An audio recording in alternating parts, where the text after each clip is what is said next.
está obstruida, ya sea por una estenosis, por una hipertensión arterial o por una arteriosclerosis o dislipidemia grasa dentro de la circulación sanguínea.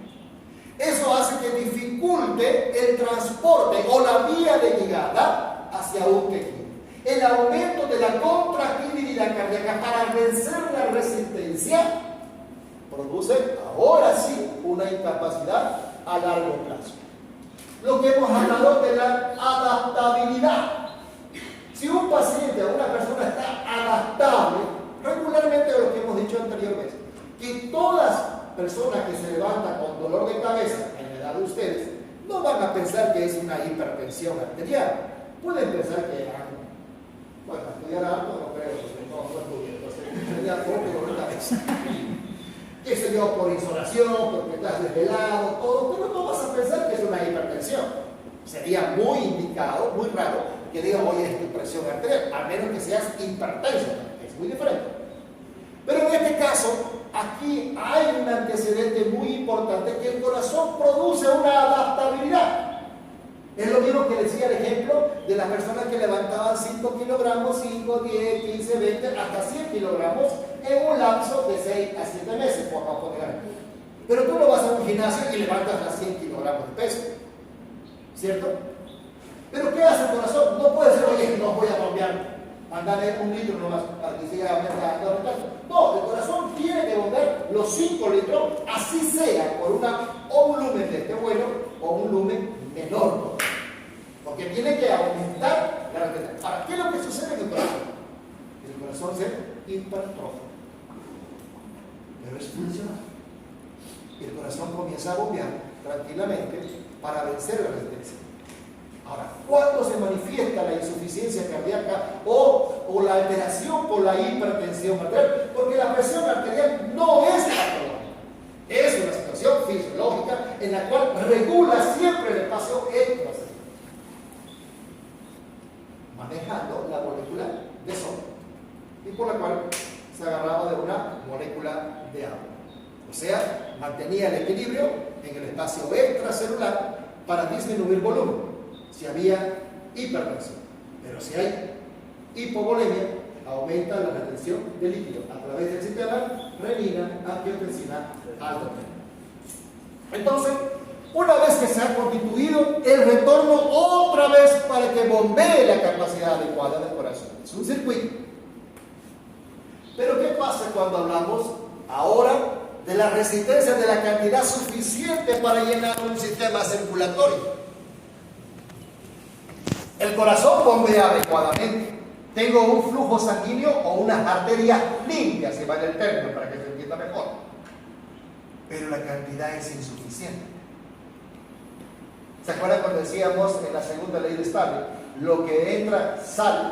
Cuando hablábamos del ejemplo, entraban 5 y salían 5, y llegaban 5 y salían 4, o viceversa. Llegaban 5, salían 5 y llegaban 4. La insuficiencia podía ser insuficiencia renal, insuficiencia hepática, edema agudo de pulmón o edema de miembros inferiores. Insuficiencias cardíacas, ya sea derecha o izquierda. En este caso, acá hablamos de una insuficiencia circulatoria, o sea, volumen. La cantidad de flujo sanguíneo no es la misma que sale con el bombeo en primera instancia. En este caso, llegan 5, salen 5, pero retornan 4. La insuficiencia está en el lado derecho, pero no en el corazón, sino puede ser renal, puede ser hepático o puede ser en retención de líquido de miembros inferiores. Hipertensión arterial, que es lo mismo. Pero también puede haber una insuficiencia por retorno venoso o por retorno de flujo sanguíneo ya oxigenado al ventrículo izquierdo. Y eso se debe, ¿por qué? Porque le ha llegado menor cantidad de sangre a la auricular izquierda. Se llama edema agudo del pulmón. Insuficiencia cardíaca izquierda.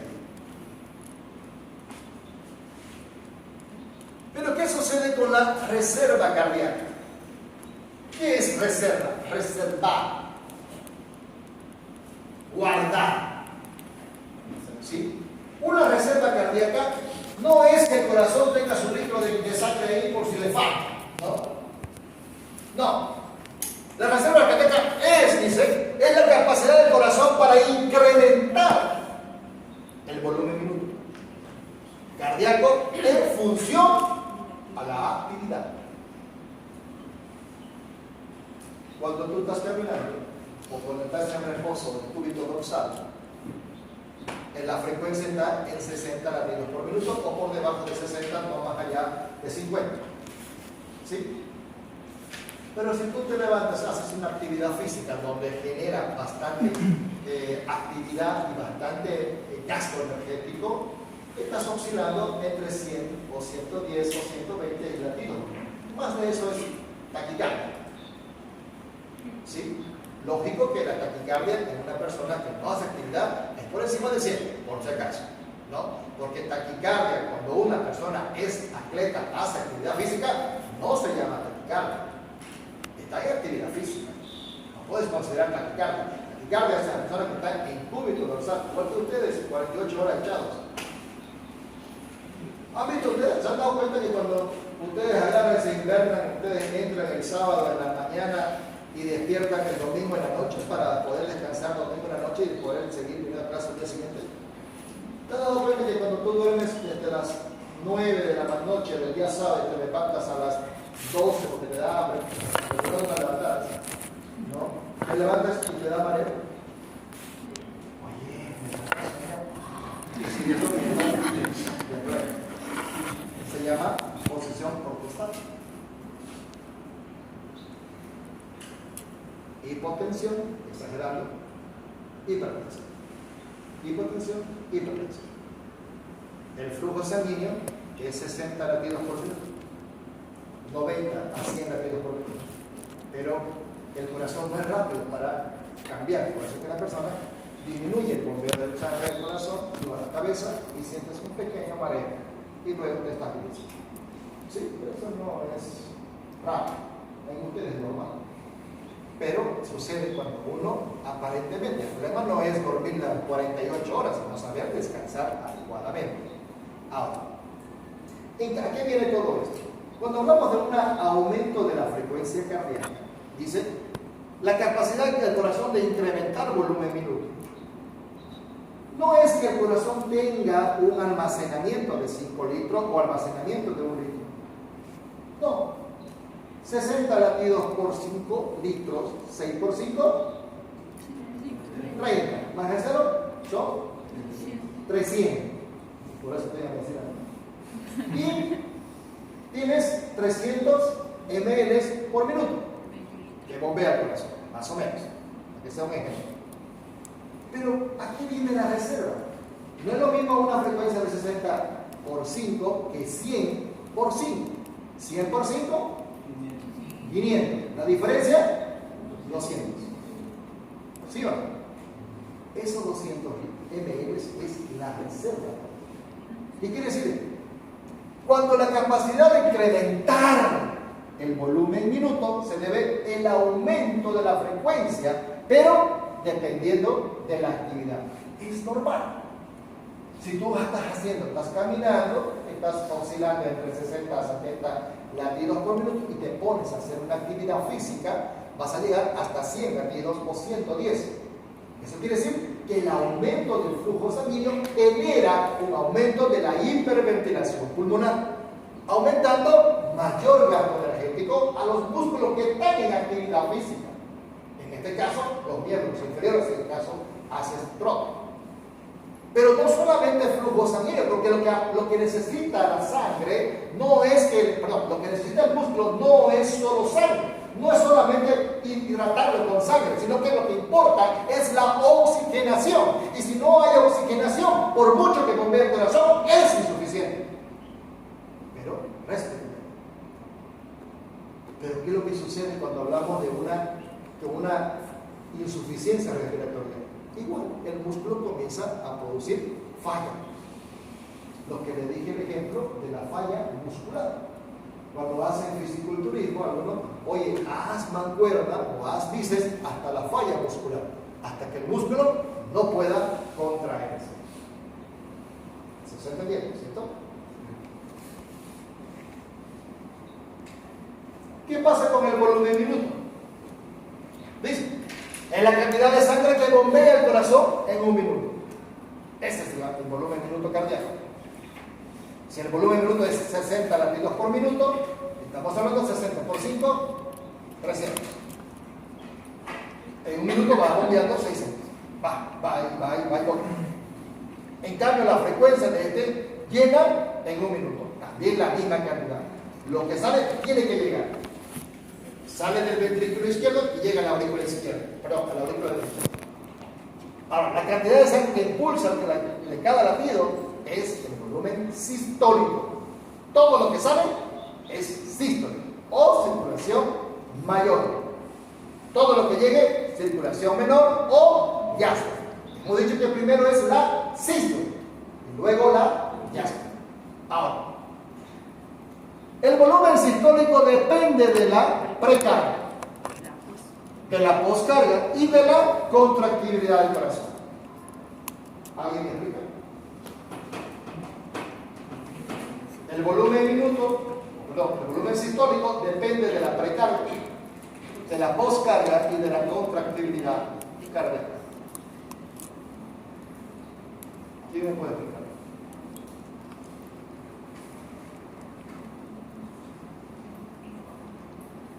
Con 30 puntos. Ya no quiero. El volumen sistólico sería la contracción del corazón del ventrículo izquierdo, y eso depende de cuánto volumen, que sería la precarga, entrando en el arterio derecho, que pasa por la aorta y hacia la circulación. Eso sería la precarga. La aorta no.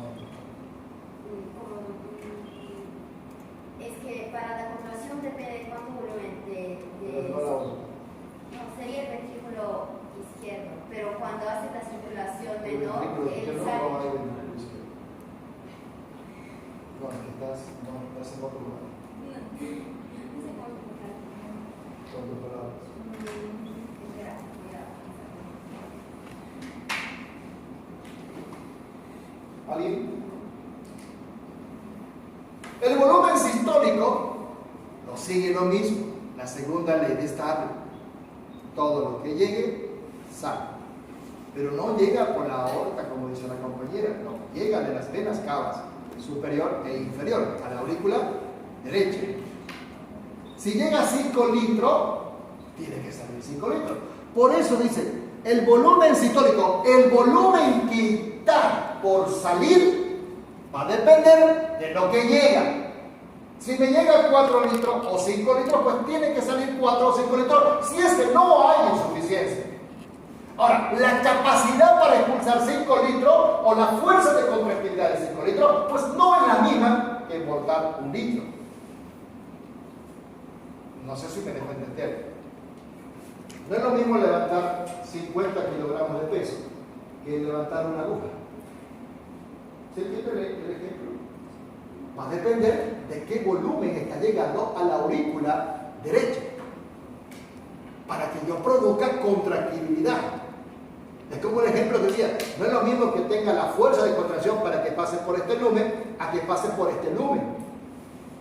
¿Me dejo entender? A este lumen voy a necesitar más contracción y más fuerza contractil para vencer la resistencia. Pero en este caso, el volumen no es necesario porque el tamaño lo puedo hacer más o menos así, un ejemplo, para que se pueda eliminar. Y por ende, va a presentar la poscarga, de la cual también depende la contracción. Como les decía, no es lo mismo que llegue 5 litros a que llegue 2 litros. Si llega a 5 litros, yo necesito una fuerza, vamos a ponerlo así, un ejemplo, 20 kilogramos de fuerza.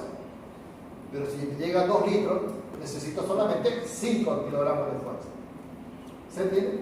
Entonces, a lo que llega va a depender la contractibilidad. Por eso que lo que vimos al principio, la capacidad de la contractibilidad del corazón. Si el corazón es capaz de contraerse, no importa la resistencia, porque lo que tiene que vencer es la resistencia. Si no vence la resistencia, se llama insuficiencia. Por eso se entra en una etapa de adaptabilidad. Y en el proceso de la adaptabilidad va a indicar que el corazón puede soportar. Puede soportar. Pero cuando se manifiesta el paciente con una hipertensión o una insuficiencia cardíaca, la mayoría de los pacientes son por encima de los 55 o 60 años. No es antes, al salvo que tengan antecedentes patológicos para que hablemos de una insuficiencia cardíaca a temprana edad. Y eso es otra cosa. Ahora, la precarga relaja el volumen del corazón al final de la diástole. Hemos dicho que el final de la diástole es el inicio de la sístole. Una vez que baja la circulación sanguínea de la aurícula izquierda al ventrículo izquierdo, inicia la sístole y finaliza la diástole. Y ese volumen tiene que estar con la contracción también del ventrículo derecho. Y el volumen final diastólico es el volumen máximo de sangre que llega al ventrículo al final de la diástole. Hemos hablado aurícula, ventrículo derecho, arteria pulmonar, pulmones, intercambio gaseoso, retornos venas pulmonares a la aurícula izquierda y baja a través de la válvula mitral, final de la diástole e inicio de la sístole. ¿Sí? Circulación menor y circulación mayor. Todo lo que es corazón derecho, circulación menor y desoxigenada. Todo lo que es circulación izquierda, circulación oxigenada y circulación mayor, sobre todo ventricular izquierda. La segunda ley de Harvey, ¿no? Todo lo que le llega debe salir. Para resumir, ¿en qué paciente podemos presentar una alteración importante? En pacientes con infarto miocardial, insuficiencia cardíaca e insuficiencia renal. A ver, le van a prestar un ratito la atención. Lo que está en el libro, lo digo. No necesitas guiarme porque si digo o no digo el libro. Está en el libro. Solo que te quiero hacer entender lo que quizás no hayas comprendido. Si tú me vas a seguir al libro, por mí no hay problema. Pero el cerebro no hace varias cosas a la misma vez. No. Lee, sigue, escribe, razona y comprende. Si no tienes entrenamiento, no lo vas a hacer. ¿Por qué? Porque más tardas en escribir y ya no entendiste la idea. Por eso que yo di todo el temario para que tú lo estudies en casa y vengas, teóricamente, estudiando. Porque aquí vamos a sacar algunas conclusiones que posiblemente tú tengas a ver cómo lo ves. Si no lo has estudiado, por supuesto que no lo estás entendiendo lo que te quiero decir. ¿Me entiendes? Pero porque diga una frase o no diga una frase en el libro, no quiere decir que no lo voy a preguntar. El libro es para que te guíe en forma integral. Lo que estoy haciendo es explicarte lo posible, cosa que tú no estás entendiendo. ¿Estamos? Así que para eso hemos quedado que uses tu celular. Puedes grabar, puedes filmar, puedes sacar fotos, lo que tú quieras. Pero atiéndeme, porque no puedes hacer muchas cosas y pasar hasta que escribas las palabras correctas y ya se te fue toda la idea. ¿Está bien? Si tú tienes esa costumbre, por mí no hago ningún problema. Pero prefiero que lo tomes en cuenta para ver si te mejora más el aprendizaje. Pero la idea más clara es que tú vengas estudiando, no leyendo, estudiando. Y eso te va a ayudar mucho a comprender. Porque el libro es un poquito abstracto, un poquito pesado, así que lo hace sobreentender muchas cosas. ¿Está bien? Ahora, la poscarga representa la fuerza que el corazón debe producir, ya sabemos eso, ¿no? Por la cual tiene que vencer la resistencia vascular y tiene la tensión de la cabeza.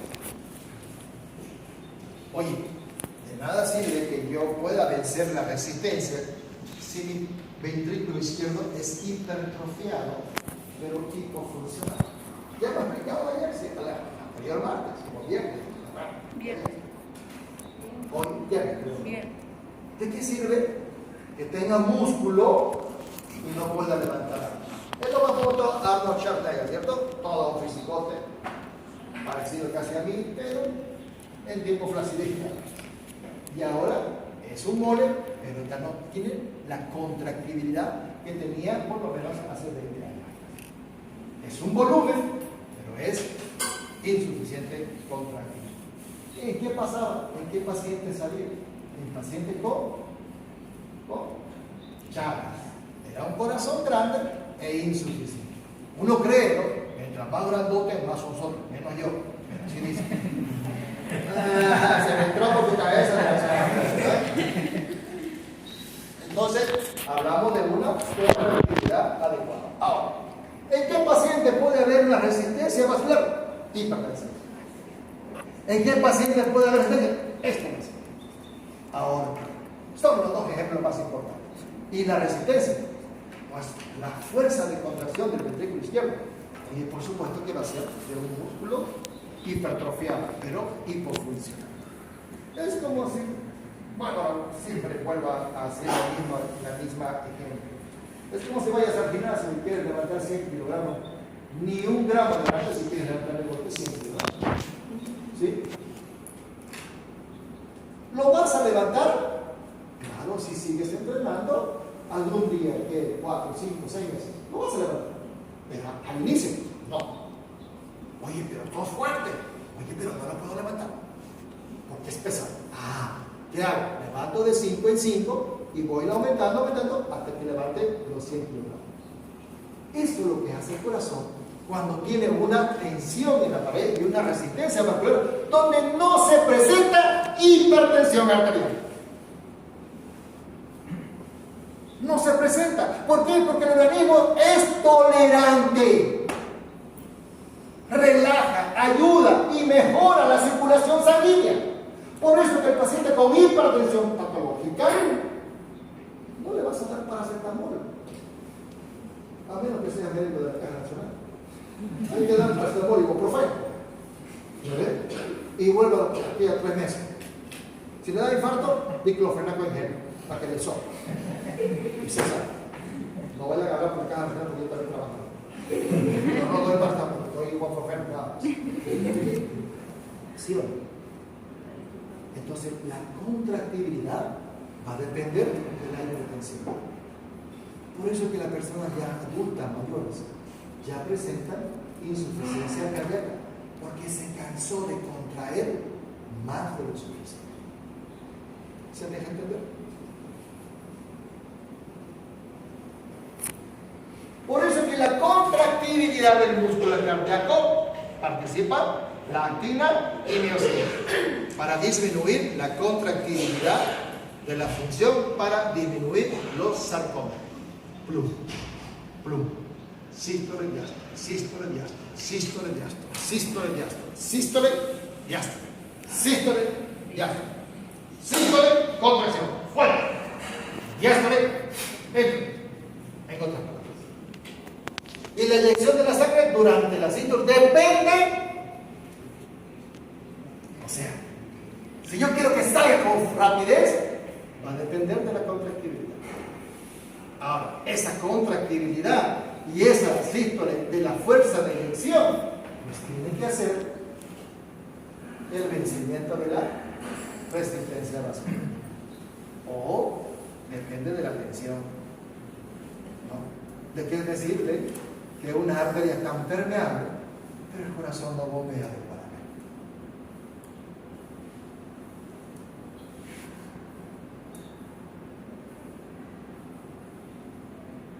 En toda esta insuficiencia, o en toda esta regular, está dada por la ley de Stark.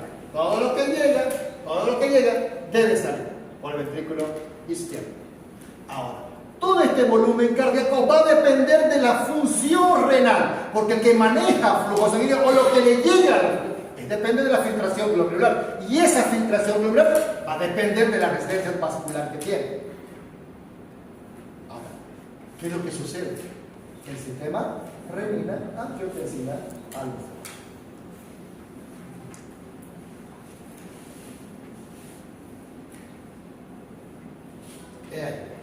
sistema renina-angiotensina alfa. Importante en el volumen cardíaco, por su caso hay una insuficiencia cardíaca. Y eso va a ir, puede ser por una hipertrofia o una remodelación muscular cardíaca. Esto va a dar algún principio, alguna alteración dependiendo. ¿Qué es lo que sucede?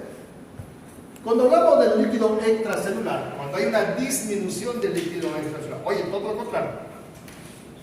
El paciente entra en hipovolemia o hipotensión. ¿Qué es lo que debe hacer el organismo? Primero, va a actuar a través de las células justaglomerares liberando angiotensina 1 y a través de la angiotensinóquino o la enzima convertidora a nivel pulmonar o a nivel hepático se convierte en angiotensina 2. ¿Por qué? Porque estamos hablando que hay un déficit del líquido extracelular y ese déficit del líquido extracelular implica hipotensión y toda hipotensión, paro cardíaco o insuficiencia central. El problema no son los hiper. Los problemas son los tipos. Ustedes no vean como un chaparro la mierda, malo la mujer mía, enana y malísima, venenosa. ¿Sí? En cambio, los hombres grandes somos dulces, cariñosos. ¿Qué es lo que sucede? Uno se da, dice, no, puta, está con 150, 200 de presión. Dale furosemida. Hasta por vía rectal, pero no urinaria. Ah, pero como venga con 60, 40, ten mucho cuidado porque se te puede volver en tu nariz. Paciente con hipotensión es más peligroso. Oiga, doctor, el paciente viene con una hiperglicemia de 600. Échale agua. ¿No se diluye? Sí, no le baja. Tampoco, también se puede que le debo echar agua. Mira, yo te veo echándole agua y yo soy capaz de venir y ¡pum! No, hay que ponerle vía, a chorro. No, es lo que hacen ustedes, ¿no ven? Cuando ustedes hacen un café o un refresco dulce, ¿qué le echan? ¿Más azúcar? Agua, para diluir. ¿Sí? En cambio, si viene con hipoglicemia,